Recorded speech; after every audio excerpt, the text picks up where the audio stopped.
नमस्कार साथियों, आज हम एक महत्वपूर्ण विषय पर चर्चा करेंगे। वर्तमान का परिदृश्य हमारा पड़ोसी मुल्क अफगानिस्तान लगभग पूरे तालिबान के कब्जे में आ चुका है। तालिबान एक प्रकार का इस्लामिक कानून है या एक प्रकार का इस्लामिक संगठन है जो शरिया कानून के तहत वहां के लोगों को कट्टर इस्लामिक कानून के तहत लोगों से काम करवाना चाहता है।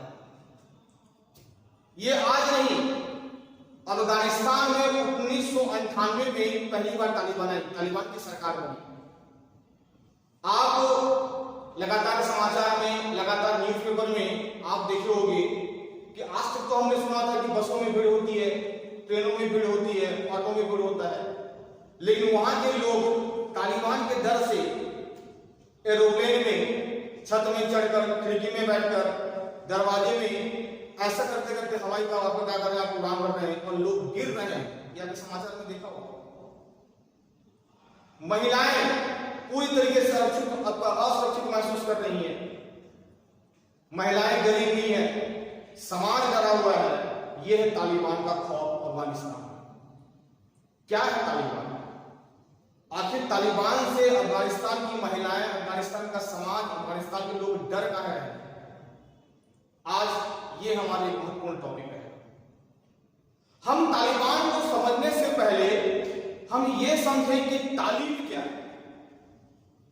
तालीम का अर्थ होता है छात्र।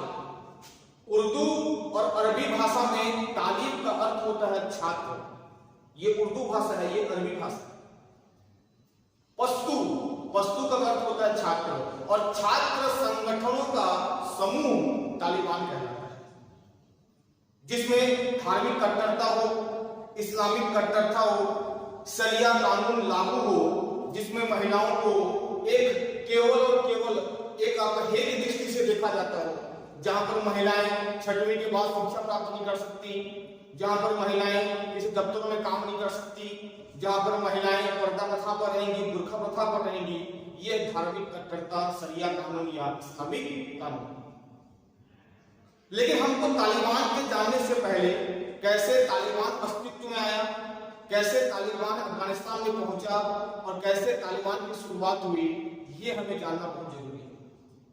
तो हम पहले शुरू करते हैं, कैसे अफगानिस्तान का इतिहास आया, अफगानिस्तान में कैसे तालिबान पहुंचा। ध्यान सुनिएगा, आपको अच्छा लगेगा, बहुत अच्छा प्रोजेक्ट विषय है।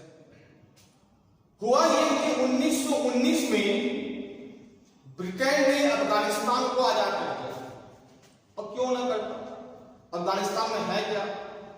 गर्मी, पथरीली, कंकड़ी शहर, ठीक है, ना वहां पर उद्योग हो सकता, ना वहां पर व्यापार। इसलिए उसने 1919 में ब्रिटेन ने अफगानिस्तान को आजाद कर दिया। जैसे ही अफगानिस्तान को आजाद किया, तो अफगानिस्तान को आजाद करने के बाद आप ये कह सकते हो वहां पर राजशाही शासन प्रारंभ हुआ। उसको बोलते हैं आपका मोनार्किक इंस्टीट्यूशंस। राजशाही शासन प्रारंभ हुआ और लगभग 54 साल तक, 1919 से लेकर 1973 तक, 1973 तक वहां पर चला आपका मोनार्की शासन, राजशाही प्रशासन। ठीक है, तो गुलाम होने के बाद अफगानिस्तान में जब चला राजशाही शासन, तो लोग खुश थे, समाज खुश था, लोग खुश थे, महिलाएं सुरक्षित थी, क्योंकि राजशाही प्रशासन आने के बाद भी कुछ हद तक वहां पर सभी को सही तरीके से सम्मान दिया जाता था। लेकिन चूंकि शासन था मोनार्की, ऑटोक्रेसी, इसलिए 54 साल के बाद लोगों ने कहा कि अब उस समय हमारा देश पैदा हो चुका था, लोग डेमोक्रेसी को जानना शुरू कर, डेमोक्रेसी क्या जानते थे, लोकतंत्रात्मक क्या ये जान चुके थे लोग, अफगानिस्तान में लोग भी जान चुके थे। तो हुआ ये कि 1973 के आसपास एक राजशाही शासक बना, मैं इसको लिखा भी हूं, जहीर शाह। कौन बना आपका? जहीर शाह। जहीर शाह तत्कालीन अफगानिस्तान का राजा था। जहीर शाह की तबीयत खराब हुई और जहीर शाह की तबीयत खराब होने के बाद उनके मंत्रिमंडल में कहो या अफगानिस्तान के लोगों ने कहो, जहीर शाह को यह कहा कि भाई आप इटली का दौरा करें और इटली जाकर अपने शरीर का इलाज करवाएं। और जहीर शाह ये कह सकते हो कि 1973 में कहां चला गया, प्रवास कर लिया अपना इटली। जैसे ही जहीर शाह इटली गया, उसी के राजशाही शासक एक व्यक्ति था, दाऊद खान। दाऊद खान बहुत इंपॉर्टेंट नाम है आपका, दाऊद खान। दाऊद खान ने कहा, दाऊद खान ने लोगों से मिले, अफगानिस्तान की प्रजा से मिले, अफगानिस्तान के लोगों से मिले, और लोगों से मिलने के बाद उन्होंने कहा कि मैं तुमको डेमोक्रेसी, मैं तुमको, आप ये कह सकते हो कि मैं तुमको आपका लोकतंत्रात्मक प्रशासन दूंगा, आप क्या करें, राजा परिवर्तित करें या ये जो मोनार्की प्रशासन है इसे परिवर्तित करें, साथ में आपको मैं दूंगा। लोग भी चाहते थे डेमोक्रेसी शासन है, लोकतंत्रात्मक शासन है, हम ही लोग चुने, हमारा व्यक्ति क्या हो, आपका राजा बने, हमारे व्यक्ति हमारे प्रशासन में आए। और हुआ ये, जैसे ही आपके जहीर शाह इटली को प्रवास किए, दाऊद खान ने अफगानिस्तान में तख्ता पलट कर दिया। और यहाँ पर लिखा भी होगी नेशनल, आपका जाएगा आपका रिवॉल्यूशनरी, ठीक है, आपका रिवॉल्यूशनरी पार्टी के तहत आप ये कह सकते हो कि उसमें आपका नेशनल रिवॉल्यूशनरी पार्टी के तहत दाऊद खान राष्ट्रपति बन गया, या सॉरी प्रधानमंत्री बन गया वहां का अफगानिस्तान। लोगों से चुना, लोगों से चुनकर दाऊद खान क्या बन गया आपका, अब लोगों का एक, उसने कहा लोगों को मैं आपको संविधान दूंगा, मैं आपको कॉन्स्टिट्यूशन दूंगा, मैं आपको एक नियम दूंगा, आप व्यापार कर सकते हो, उद्योग कर सकते हो, सभी कैसा होगा, आपको लोकतंत्रात्मक होगा। दाऊद खान की बातों में आकर लोगों ने तख्ता पलट कर दिया और दाऊद खान क्या बन गया, वहां का प्रधानमंत्री। ये था अफगानिस्तान का पहला क्या शासक, आपका लोकतंत्रात्मक शासन, या आप ये कह सकते हो डेमोक्रेसी एडमिनिस्ट्रेशन। ठीक, अब अफगानिस्तान के लोग जैसे 1974 में दाऊद खान शासक बना या आपका प्रधानमंत्री बना, तो लोगों की उम्मीदें जलने लग गई।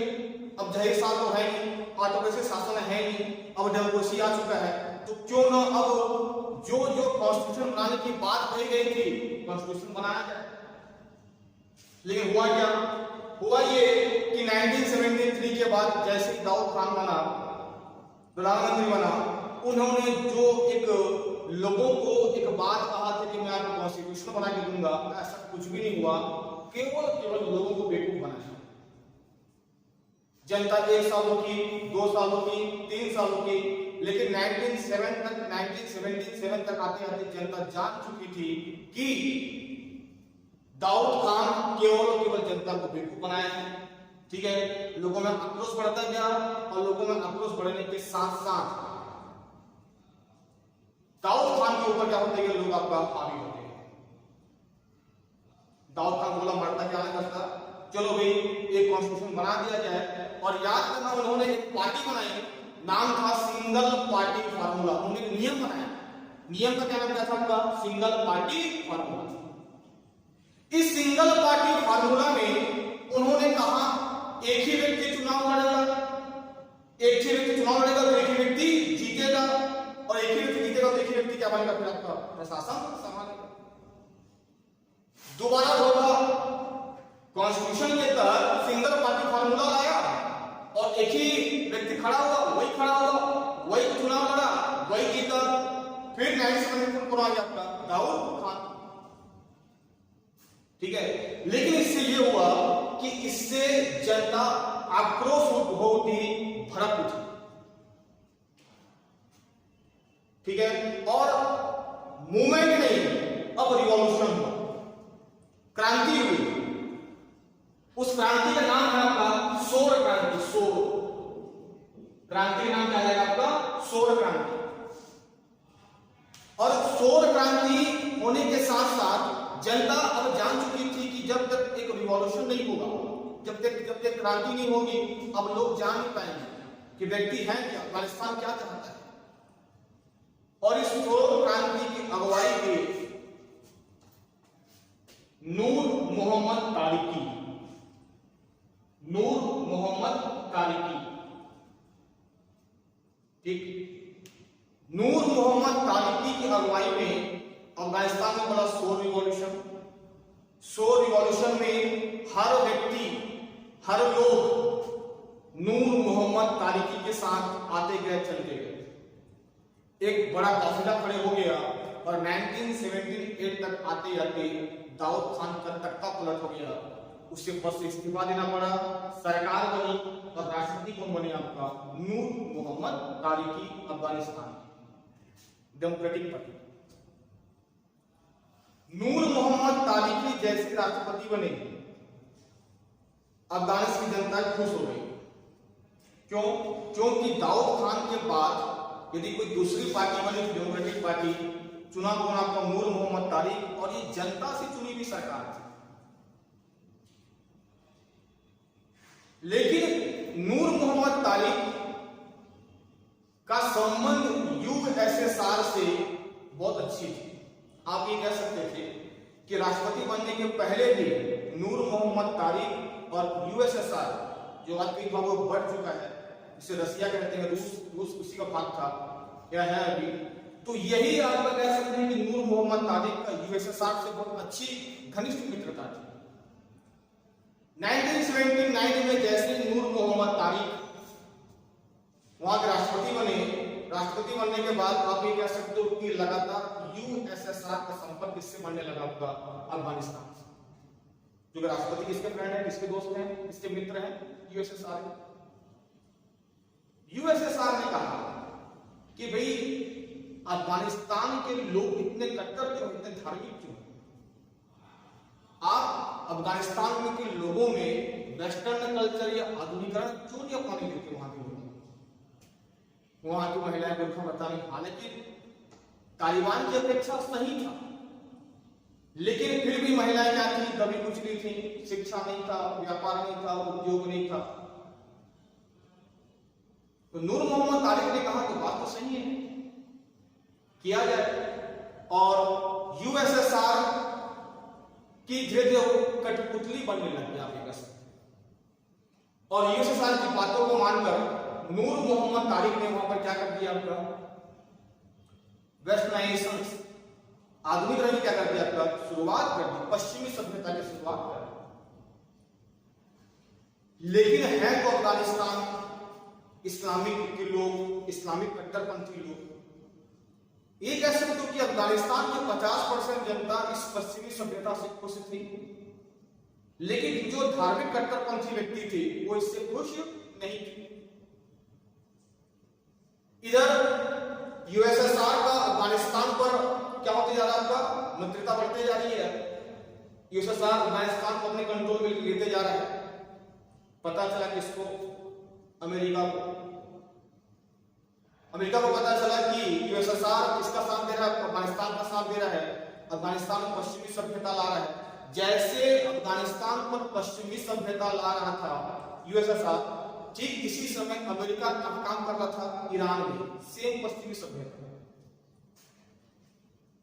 लेकिन अमेरिका को लगा यदि अफगानिस्तान में यूएसएसआर की पैठ बन जाएगी तो हो सकता है कि यूएसएसआर बाद में क्या बन जाए? किसका हिस्सा बन जाए? आपका रूस का हिस्सा बन जाए, क्योंकि दोनों की आपस सीमाएं लगी हुई थी। वो आज तो विभाजित हुआ 1991 या 2 के बाद। तो अमेरिका ने कहा कि क्यों ना मैं भी अफगानिस्तान पर घुसपैठ करूं, ठीक है। तो उसने देखा कि जैसे यूएसएसआर अफगानिस्तान को अपने हाथों में नचा रहा है, पश्चिमी सभ्यता को लाने की बात कर रहा है, लेकिन नूर मोहम्मद तारिक घनिष्ठ मित्र थे, तो नूर मोहम्मद तारिक ने यूएसएसआर की लगातार बात को मानते गया और यहाँ पर पश्चिमी सभ्यता, लेकिन जनता कुछ थी, कुछ लोगों को छोड़। अमेरिकी ने धीरे धीरे घुसपैठ किया कहां पर? यूएसएसआर। अमेरिका ने देखा नूर मोहम्मद तारिकी की सरकार है, सरकार में एक ऐसे व्यक्ति को पकड़ा जाए जो धार्मिक कट्टरपंथ है, जो इस्लामिक कानून को बहुत ज्यादा मानता हो, शरीयत कानून को बहुत ज्यादा विश्वास करता हो। ऐसा उन्हीं के सरकार में एक व्यक्ति मिल गया। उस व्यक्ति का नाम था, जो नूर मोहम्मद तारिक का फॉरेन मिनिस्टर था, विदेश मंत्री था, नाम था हफीजुद्दीन अमीन। हफीजुद्दीन अमीन ये था, आप कह सकते हो कि मोहम्मद तारिक का फॉरेन मिनिस्टर।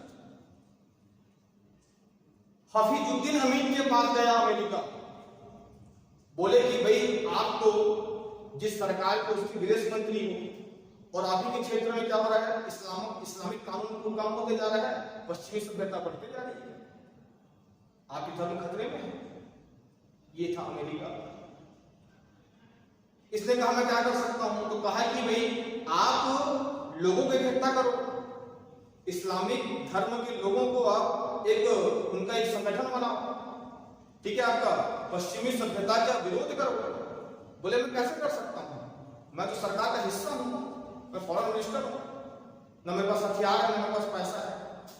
अमेरिका ने कहा हथियार मैं दूंगा, पैसा मैं दूंगा, ठीक है, आप इस्लामिक संगठन का विंग्स खड़ा करो, स्टूडेंट विंग्स, छात्रों का संगठन खड़ा करो। इस्लामिक संगठन में जो भी खुर्रम धर्म, शिया धर्म, सुन्नी धर्म जो भी आ रहे हैं, सब जो कबायली है, एक कबीलाई को बोलते हैं, उनको क्या करो, एक संगठन खड़ा करो। किसके विरुद्ध? अफगानिस्तान सरकार के विरुद्ध, डेमोक्रेटिक पार्टी के विरुद्ध, यूएसआर के विरुद्ध। हफीजुद्दीन अमीन ने हामी कर दी, जब आप तैयार हो, जब आप मुझे पैसा दोगे, आप मुझे हथियार दोगे, तो बिल्कुल करूंगा मैं, क्योंकि मैं खुद चाहता हूं अफगानिस्तान में इस्लामिक धर्म को बढ़ाया जाए, न कि कम हो। और वास्तव में जब से नूर मोहम्मद तारिक राष्ट्रपति बने हैं, इस्लामिक धर्म की संभावनाएं कम होती जा रही है, क्योंकि पश्चिमी सभ्यता का आगमन हो चुका है अफगानिस्तान में। फिर अमेरिका ने आसपास की जो इस्लामिक कंट्री है उससे मदद मांगी। मदद करने के लिए पहला पहुंचा पाकिस्तान, मदद करने के लिए आया आपका सऊदी अरब से अल-कायदा, जिसको उसामा बिन लादेन कहते हैं। पाकिस्तान ने कहा, अमेरिका ने कहा कि भाई आप 20 से 25 साल से 20 से 30 साल के नौजवानों को इकट्ठा करो, जो धार्मिक हो, इस्लामिक प्रवृत्ति के हो, ठीक है, उनका नाम दिया गया मुजाहिदीन। क्या नाम पड़ा आपका? मुजाहिदीन। मुजाहिदीन क्या? मुजाहिदीन मतलब होता है कि धर्म के, आपका धर्म के खिलाफ लड़ने वाले छात्र, जो अपना ईमान धर्म को मानते हैं, हर चीज की तोलते हैं अपने को धर्म से, उसको बोलते हैं मुजाहिदीन। ये मुजाहिदीन का पद लेके आया अमेरिका अफगानिस्तान में, और कहा कि इसको ट्रेनिंग कौन देगा? ट्रेनिंग देगा पाकिस्तान। तो पाकिस्तान का क्योटा शहर इनका मुख्यालय बना, तालिबानों का भी और मुजाहिदीनों का भी, जहां पर उनको ट्रेनिंग दी जाती थी। तो अब देखो, अफगानिस्तान है एक देश, सरकार है एक डेमोक्रेटिक पार्टी, लेकिन अब वो दो में विभाजित हो चुका है। एक हफीजुद्दीन अमीन जो विदेश मंत्री है, साथ में है उसके अमेरिका, साथ में उसके पाकिस्तान, साथ में उसके सऊदी अरब, और साथ में उसके मुजाहिदीन, और इधर है यूएसएसआर और अफगानिस्तान की डेमोक्रेटिक पार्टी, मतलब नूर मोहम्मद तारिक। एक लोग चाहते हैं कि पश्चिमी सभ्यता का विकास हो, एक गुट चाहता है कि वहां पर इस्लामिक दबदबा बढ़े, और इस्लामिक दबदबा बढ़ने वाले व्यक्ति की संख्या ज्यादा मुजाहिदीन है। पाकिस्तान साथ दे रहा है, सऊदी अरब साथ दे रहा है, अमेरिका पैसा दे रहा है, अमेरिका हथियार दे रहा है, अमेरिका ग्रेनेड दे रहा है, अमेरिका बम दे रहा है कि मैं तुम्हारा साथ दूंगा, तुम यहां पर जाकर इस्लामिक कंट्री फिर से बनाओ, बनेगा। और इस प्रकार आप कह सकते हो कि 1979 में मोहम्मद तारिक के बाद आप ये कह सकते हो कि धीरे धीरे वहां पर मुजाहिदीन, यूएसएसआर, मुजाहिदीन और विदेश मंत्री हफीजुद्दीन अमीन, इनके बीच में तुम्हारे क्या होते हैं, आपका छिटपुट युद्ध होते हैं। और युद्ध होते होते 9-10 साल में धीरे धीरे अफगानिस्तान में ये मुजाहिदीन, पाकिस्तानी का कई कह सकते हैं थोड़े बहुत सेना, सऊदी अरब, अमेरिका का सहायता से फिर से वहां पर क्या होती है आपका सभ्यता, इस्लामिक सभ्यता बढ़ती है। ठीक है। नूर मोहम्मद तारिक को यूएसएसआर के राष्ट्रपति बुलाए गए। नूर मोहम्मद गए यूएसएसआर ने कहा कि आप थोड़ा अपने क्षेत्र में पश्चिमी सभ्यता को कम करो, इस्लामिक सभ्यता को बढ़ाओ। क्यों? क्योंकि मुजाहिदीन हावी हो रहा है, पाकिस्तान हावी हो रहा है, सऊदी अरब हावी हो रहा है, साथ दे रहा है अमेरिका। ठीक है, और एक काम करो, सीआईए ने कहा ना, सीआईए मतलब होता है सेंट्रल इंटेलिजेंस एजेंसी अमेरिका की। यूएसएसआर ने कहा नूर मोहम्मद तारिक को कि आप अपने विदेश मंत्री, फॉरेन मिनिस्टर को तुरंत अपनी सरकार से बाहर निकालो। लेकिन इत्तेफाक से ये बात सीआईए को पता चल गई, जो अमेरिका की क्या थी आपका खुफिया एजेंसी थी। ठीक है, और इस खुफिया एजेंसी ने नूर मोहम्मद तारिक जब यूएसएसआर में थे, जैसे ही मॉस्को से निकले काबुल पहुंचे, तो काबुल पहुंचते ही हफीजुद्दीन अमीन जो उनका विदेश मंत्री था, अमेरिका के सीआईए, सऊदी अरब, मुजाहिदीन, ये सब मिलकर नूर मोहम्मद तारिक को काबुल की एयरपोर्ट में ही सपरिवार खत्म कर दिया। और 1979 में हफीजुद्दीन अमीन क्या बन गया आपका राष्ट्रपति। लेकिन नूर मोहम्मद तारिक यूएसएसआर का एक क्या था, घनिष्ठ मित्र था। यूएसएसआर की कठपुतली सरकार थी नूर मोहम्मद तारिक। जैसे ही नूर मोहम्मद तारिक की हत्या हुई, यूएसएसआर बौखला उठा। उन्होंने कहा ये मेरी हार है, अफगानिस्तान की सरकार की हार नहीं है। तुरंत सेना लाया और सेना के साथ युद्ध हुआ। 25 दिसंबर 1989 को तुम्हारा क्या हुआ था, युद्ध हुआ। किसके साथ? यूएसएसआर प्लस आप कह सकते हो कि आपका अफगानिस्तान का हफीजुद्दीन अमीन। ठीक है, इस सब साथ युद्ध हुआ और युद्ध होने में हफीजुद्दीन अमीन को मार दिया। और हफीजुद्दीन अमीन को मारने के बाद अब यूएसएसआर का अफगानिस्तान पर आप ये कह सकते हो कि पूरा प्रत्यक्ष रूप से क्या हो गया, आपका हस्तांतरण हो गया या उसको अपने कब्जे में ले लिया। जैसे ही पता चला अमेरिका को कि हफीजुद्दीन अमीन खत्म हो चुका है, यूएसएसआर वहां पर आके हमला कर चुका है, अमीन की हत्या हो चुकी है और कहीं न कहीं अफगानिस्तान पर अब किसका हक हो चुका है आपका यूएसएसआर का, तो वह अमेरिका अन्य इस्लामिक कंट्री, पाकिस्तान, सऊदी अरब, यूएई, संयुक्त अरब अमीरात को लगातार ये बोला कि भाई देखो अफगानिस्तान में इस्लामिक कंट्री जा रही है, इस्लामिक धर्म खत्म होते जा रहा है, तुम्हारी शरीयत कानून वहां से जाती जा रही है। ठीक है, आपका इधर मुजाहिदीन के साथ युद्ध हो रहा है यूएसएसआर का। मुजाहिदीन मतलब ये वो मुजाहिदीन जहां पर कहां ट्रेनिंग ले रहे हैं आपका पाकिस्तान से। और इसी मुजाहिदीन में एक आप कह सकते हो एक नौजवान, एक यंगर मुजाहिदीन था। ठीक है, आपका जिससे यूएसएसआर भी डरता था। उसका नाम था उमर। ठीक है, पश्तून मुल्ला उमर मोहम्मद, जो तालिबान का संस्थापक था। पश्तून मुल्ला उमर मोहम्मद ये मुजाहिदीन था। मुजाहिदीन धर्म की संबंधी लड़ाई लड़ने वाला व्यक्ति छात्र। ठीक है, 1989 के बाद जब देखे कि इस्लामिक कंट्रियां अफगानिस्तान या मुजाहिदीन के साथ दे रही है, पाकिस्तान को हो, सऊदी अरब को हो, सप्लाई कर रहे हैं आपका ग्रेनेड का, बम का, हथियार का, इवन एयर मिसाइल्स का अमेरिका। तो यूएसएसआर ने कहा कि मैं अफगानिस्तान को छोड़ रहा हूं और धीरे धीरे 1989 में अफगानिस्तान सरकार को करने के अपनी सेना को वापस बुलाने लगे। जैसे सेना चली गई अफगानिस्तान से, तो अब अफगानिस्तान में बच कौन गए? बच गए मुजाहिदीन, जो एक स्टूडेंट, एक छात्र थे, एक स्टूडेंट विंग्स थे। खुर्रम मतलब छोटे मोटे गुट के वो क्या कबीलाई संगठन, ठीक है। अब ये कबायली संगठन अपने में ही लड़ मरते। मुजाहिदीन बोलता है कि मैं सरकार चलाऊंगा, और हुआ ये कि इन सभी कबायली संगठन में एक मुजाहिदीन तुम्हारा क्या हुआ, आपका आगे को उठा।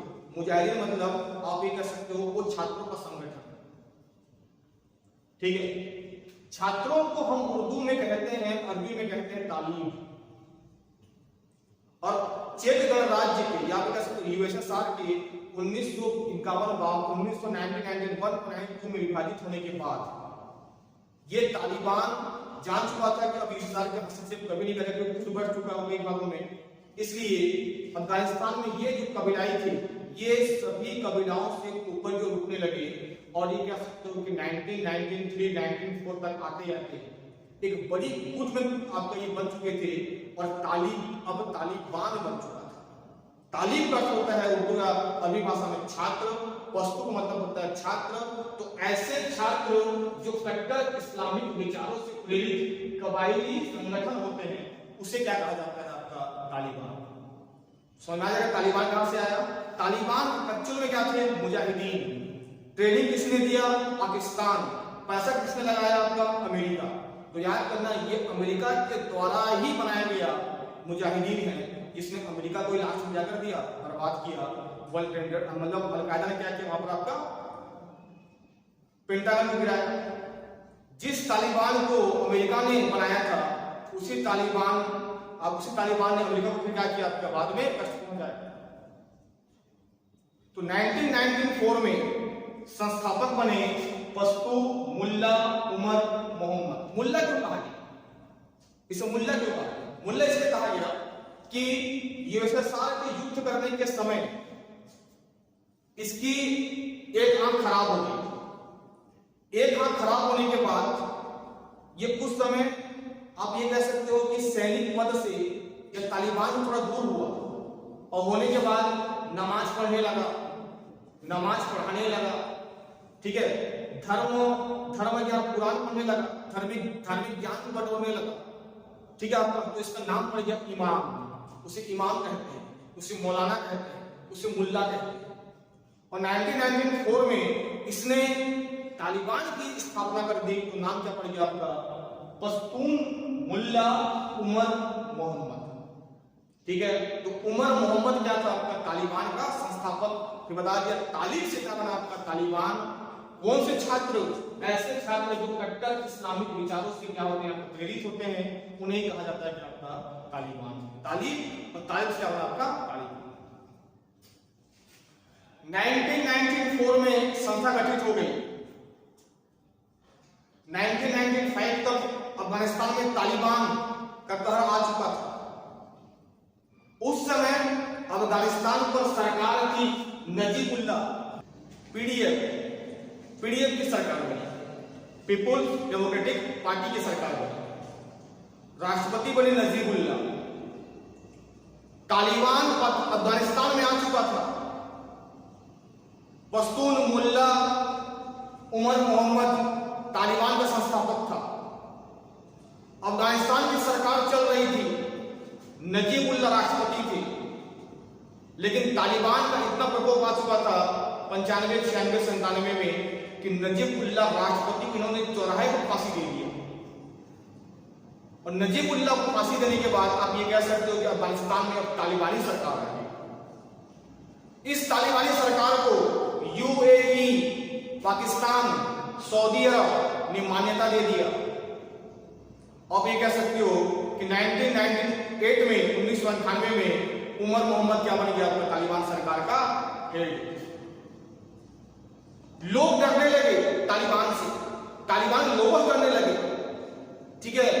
कहीं पे भी लोगों को मार देना, महिलाओं का सम्मान न करना, रूल लेके आए कि 6वीं के बाद महिलाएं नहीं पढ़ेंगी, हमेशा बुर्का पहनेंगी, सरकारी दफ्तरों आवाजाही प्रतिबंध महिलाओं का, ठीक है।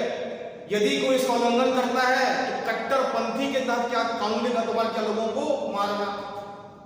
लोगों मन में डर बैठ गया, खौफ हो गया, खून खराबा शुरू हुआ अफगानिस्तान में, लोग डरने लगे और हुआ ये कि अब धीरे धीरे अफगानिस्तान में धार्मिक कट्टरपना की सरकार बनने लगी, तालिबान आगे आने लगा। चूंकि सऊदी अरब पहले से साथ दे रहा था अफगानिस्तान का, मतलब किसका, हफीजुद्दीन अमीन का, या मोहम्मद किसका, मुल्ला उमर मोहम्मद का, तो सऊदी अरब भी साथ था। इधर मुजाहिदीन भी आगे आ रहे थे, पाकिस्तान का क्वेटा शहर मुख्यालय बन चुका था, मतलब मुजाहिदीन भी है, पाकिस्तान का भी लोग साथ दे रहे हैं, सऊदी अरब भी साथ दे रहा है, तालिबान आगे बढ़ती जा रही है। लेकिन सऊदी अरब का एक आतंकवादी गतिविधियां क्षेत्र था अल-कायदा। किन्हीं कारणों से 2001 में 9/11 की घटना हुई और इस 9/11 की घटना के तहत 9/11 की घटना के तहत आपको ओसामा बिन लादेन ने अमेरिका के पेंटागन या वर्ल्ड ट्रेड सेंटर को क्या कर दिया, आपका उड़ा दिया। अब अमेरिका ने कहा कि भाई ये तालिबान, ये अल-कायदा, जिनको मैं कई वर्षों से पाल रहा हूं, इन्होंने किस पर क्षति पहुंचाई, अमेरिका पर। तो 2001 में कहां पहुंची अमेरिका, सेना कहां पहुंची, अफगानिस्तान। जैसे अफगानिस्तान पहुंची, संस्थापक के तालिबान के नाम का मस्तून मुल्ला उमर बोले कहां है ओसामा बिन लादेन, क्योंकि ओसामा बिन लादेन किसने छुपाया था, तालिबान ने छुपाया था, लेकिन मिला वो पाकिस्तान के एबटाबाद में और लादेन की क्या हुई, आपको मृत्यु हुई। लेकिन अब अमेरिकी सेना स्थायी रूप से कहां बस गई, अफगानिस्तान में। ठीक है, अमेरिका की सेना को देखकर तालिबान धीरे धीरे कमजोर पड़ने लगी।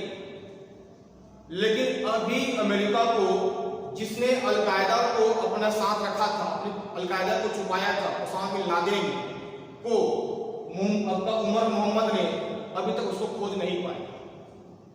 तो अमेरिकी सेना ने कहा कि मैं जब तक उमर मोहम्मद को नहीं मार दूंगा तब तक मैं अफगानिस्तान में सेना स्थायी रखूंगा। 2013 में मिला $1 करोड़ का इनाम था। अमेरिकी सेना ने कितना का, $1 करोड़ इनाम रखा था, $1 करोड़। ठीक, इसका कितना इनाम था। 2013 में मिला उमर मोहम्मद, अमेरिकी सेना मारी गई, अमेरिकी सेना ने मारा इसे। इसकी मारने के बाद मुल्ला मुख्तर मंसूद, तालिबान का संस्थापक, पहले कौन बना आपका, उमर, फिर कौन बना आपका, मुल्ला मुख्तर मंसूद संस्थापक बना। 2016 में ओबामा सरकार ने इसको गिराया ड्रोन से, पढ़ा आपने कि अमेरिकी सेना ने ड्रोन से हमला किस पर किया, इस पर ये मारा गया मुल्ला मुख्तर मंसूद। मतलब अब अमेरिका उमर को मार चुका था, मुल्ला मुख्तर मंसूद को मार चुका था, ओसामा बिन लादेन खत्म हो चुका था। तो अब लग चुका था अमेरिका कि मैं अफगानिस्तान पर इतना अपने सैनिकों पे खर्च क्यों कर रहा हूं। मेरी आपको लगभग 2500 सेना मारी जा चुकी है इस तालिबान और अफगानिस्तान के साथ युद्ध करते हुए। ठीक है, तो इन 20 वर्षों में अमेरिका ने क्या खोया, क्या पाया। अमेरिका स्थायी सेना बनाया 2001 में, तालिबान को मारा, लेकिन तालिबान को मारने के साथ साथ उसके लगभग 61 लाख करोड़ रुपए खर्च भी तो हुए। उसकी 25,000 की सेना, या आप कह सकते हो कि आपका 2500 की सेना मारी गई, उसके सैनिक मारे गए।